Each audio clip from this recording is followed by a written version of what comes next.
attendez, non, s'il vous plaît, je voudrais quand même... De bouillon de service, Elisabeth. Non, mais c'est intéressant parce que c'est un vrai sujet et qui agace ceux qui nous regardent parce que c'est sur deux poids deux mesures. Moi, je considère, vous avez oublié un mot important, ceci est une fiction.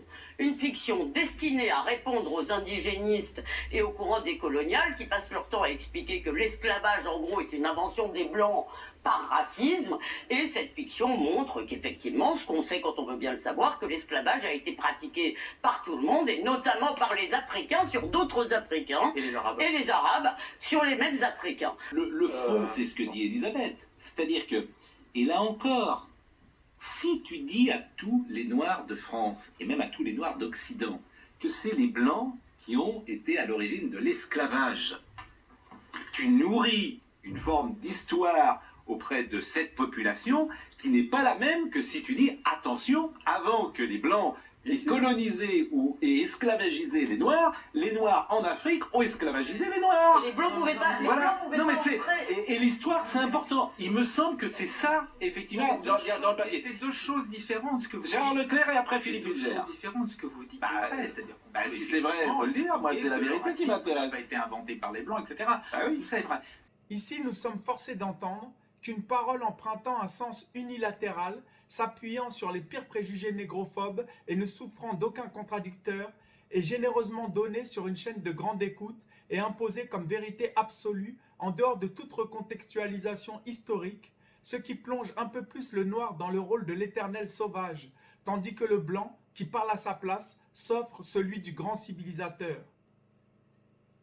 Ainsi, ces porte-voix d'une propagande raciste qui n'avoue pas son nom affirment sans preuve que les Noirs esclavagisaient les Noirs bien avant que les Blancs ne le fassent, sous-entendant, en se gardant bien de le dire, que par déduction, ce sont ces mêmes Noirs qui auraient inventé l'esclavage dont on aime accuser les Blancs, qui nous sont implicitement présentés comme des innocents qui n'auraient rien fait d'autre que de suivre le mouvement initié par les Africains ou les Noirs, ici présumés coupables, même sans preuve.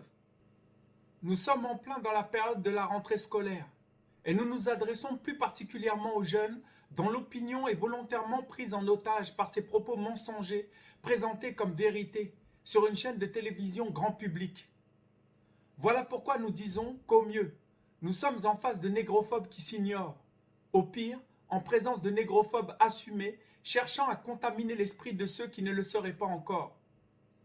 En effet, nous affirmons au chef d'orchestre de cette émission, coiffé de cheveux blancs et d'une barbe tout aussi blanche qui lui prête de faux airs de sage, que c'est bien la suprématie blanche occidentale ou les pouvoirs blancs européens qui ont inventé pour la première fois de l'histoire de l'humanité un esclavage exclusivement bâti sur le levier de la race, et plus précisément de la race noire, que nous mettons entre guillemets, sachant que le concept idéologique de race n'existe que dans l'esprit des malades mentaux coupables des pires crimes contre l'humanité.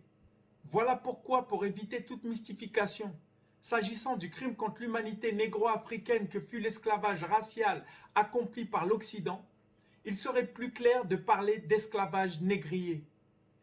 Lequel, esclavage négrier, a bien été créé par des Européens inventeurs du concept de race, et notamment de la race blanche, que des scientistes racistes et blancs, selon leurs propres termes, ont idéologiquement placé au-dessus de toutes les autres, veillant bien à enchaîner la race noire, toujours entre guillemets, tout en bas de leur échelle des races. Donc n'en déplaise aux mensonges de l'intervenante aux cheveux bouclés et au présentateur aux cheveux et à la barbe blanche, et à contresens des propos de l'invité aux cheveux poivre et sel, qui joue très mal le rôle des gentils modérés, faisant mine d'être de notre côté, avec un mais, M-A-I-S, qui affirme que le racisme n'a pas été inventé par les Blancs.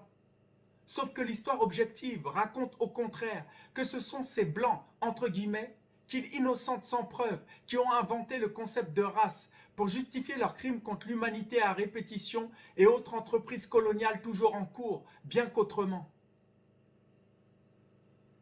Contrairement à ces menteurs payés avec nos impôts, nous ne demandons pas à la jeunesse sur les chemins de la rentrée scolaire de nous croire sur parole. En revanche, les jeunes peuvent poser respectueusement la question à leur professeur d'histoire, à savoir quels sont les peuples qui ont inventé pour la première fois un esclavage bâti sur le levier de la race, et précisément de la race noire, toujours entre guillemets. Et ils verront que la vérité historique obligera leurs professeurs à avouer que l'esclavage négrier occidentalo-chrétien et le racisme sur lequel il a été bâti a été exclusivement inventé par ceux que l'intervenant aux cheveux poivre et sel appelle lui-même les Blancs. Quant aux parents, réalisez que c'est ce genre de propagande télévisée et scolaire qui formate le cerveau des enfants blancs ou noirs destinés à être les futurs adultes de demain.